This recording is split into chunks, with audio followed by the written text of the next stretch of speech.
Hi hello வணக்கம். நம்ம எஸ்கேனுடைய தயாரிப்பில் ரிலீஸ் ஆன தாய் கிழவி இந்த ஒரு படத்துடைய பாக்ஸ் ஆஃபீஸ் கலெக்ஷன் எவ்வளோ அப்படிங்கிறத தான் இன்றைக்கி ஒரு வீடியோவில் பார்க்க போகிறோம்.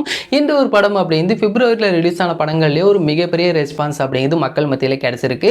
நம்ம ஆல்ரெடி சொல்லி இந்த மாதிரி பராசக்திக்கு அப்புறமா ஒரு மிகப்பெரிய கலெக்ஷன் அப்படிங்கிறது தாய் கிழவி தான். இந்த ஒரு படத்தோடைய பாக்ஸ் ஆஃபீஸ் கலெக்ஷன் இப்போ நம்ம எவ்வளோ பண்ணியிருக்கு அப்படி மாதிரி இப்போ நம்ம டீட்டெயிலாகவே பார்க்கலாம். இந்த ஒரு படம் தமிழ்நாட்டில் மட்டுமே 48 கோடி கலெக்ட் பண்ணியிருக்கு. அதே மாதிரி கர்நாடகாவில் இந்த ஒரு படம் அப்படிங்கிறது 3,94,00,000 கலெக்ட் பண்ணியிருக்கு. தெலுங்குல இந்த ஒரு படம் 55 லட்சமும் அண்ட் ரெஸ்ட் ஆஃப் இந்தியாவில் 80 லட்சமும் ஓவர்சீஸ்ல இந்த ஒரு படம் 11 கோடி வரைக்கும் கலெக்ட் பண்ணியிருக்கு. அண்ட் இந்த ஒரு படம் வேர்ல்டு வைடா இது வரைக்கும் 64 கோடி 29 லட்சம் அப்படிங்கிறது கலெக்ட் பண்ணியிருக்கு.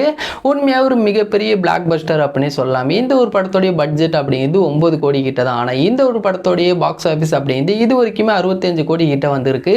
ஸோ இன்னைக்கும் இந்த படத்தோடைய கலெக்ஷன் படி செம்மையாக போயிட்டு இருக்கு. இது மட்டும் இல்லாமல் புக் மை ஷோல மட்டுமே இந்த ஒரு படம் இது வரைக்குமே 1 மில்லியன் டிக்கெட்ஸ் வரைக்குமே புக் ஆயிருக்கு.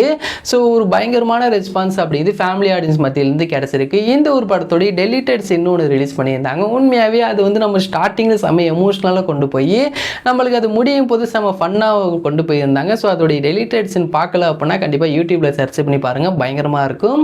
ஸோ இந்த ஒரு படத்தோடைய டேரக்டர் தான் இப்போ நம்ம எஸ்கேனுடைய சேயோன் படத்தையும் இயக்குறாரு. ஸோ இந்த ஒரு படத்துக்கு மக்கள் மத்தியிலும் ஃபேமிலி ஆடியன்ஸ் மத்தியிலும் ஒரு செம்மையான ரெஸ்பான்ஸ் அப்படிங்கிறது கிடைச்சிருக்கு. ஸோ நம்மளுடைய நெக்ஸ்ட் மூவியான சேயோனையும் இதே மாதிரி ஒரு மிகப்பெரிய பிளாக் பஸ்டர் அப்படிங்கிறது இந்த வருஷமே ஆக போகுது. நம்ம ஆல்ரெடி சொல்லியிருந்த மாதிரி நெக்ஸ்ட் மந்த் சேயோன் படத்தோடைய ஷூட்டிங் ஸ்டார்ட் பண்ண போறாங்க. அண்ட் இந்த படத்தோடைய அப்டேட்ஸ் அப்படிங்கிறது இந்த படத்தோடைய ஷூட்டிங் ஸ்டார்ட் பண்றதுக்கு முன்னாடி ஒரு அப்டேட் இருக்கு. ஸோ அது என்ன அப்படிங்கிறத வெயிட் பண்ணி பார்த்து தெரிஞ்சுப்போம். இந்த ஒரு வீடியோ பிடிச்சிருந்தால் ஷேர் பண்ணுங்க, லைக் பண்ணுங்க, மறந்துடாம எங்களோட சேனலை சப்ஸ்கிரைப் பண்ணிங்க.